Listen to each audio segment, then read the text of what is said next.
Summit Funding past clients. It's Todd Screama here, CEO of Summit Funding. And I wanted to send you a little video like I do each month. And I gave a talk about a month ago to a large group of people. And I talked about what character is and what bad character looks like. And it was so interesting, the feedback that I got from that. So I thought I'd share it with you today, or at least some of the highlights. And I've studied this.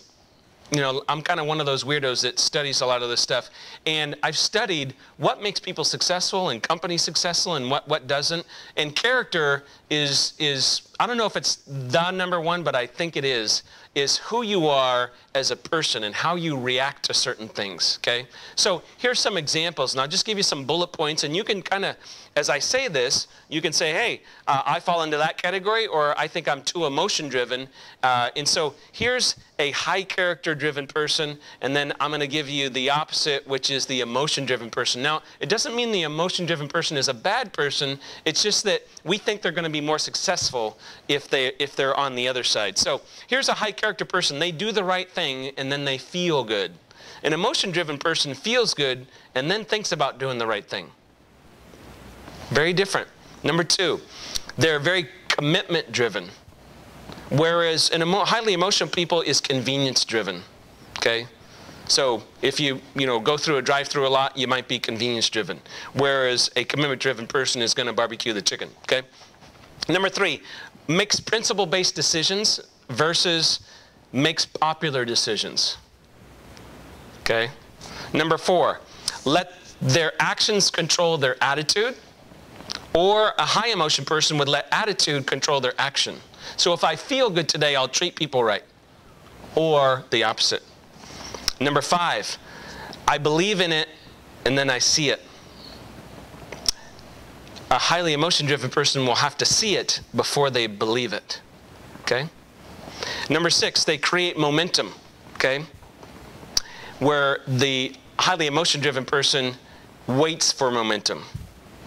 Number seven, they ask, what are my responsibilities? A high character person would say, what are my responsibilities? Okay? And a highly emotional person would say, what are my rights? Okay, very different statements, different thought process. Continue even when problems arise. High character people continue when problems arise, and the other person quits.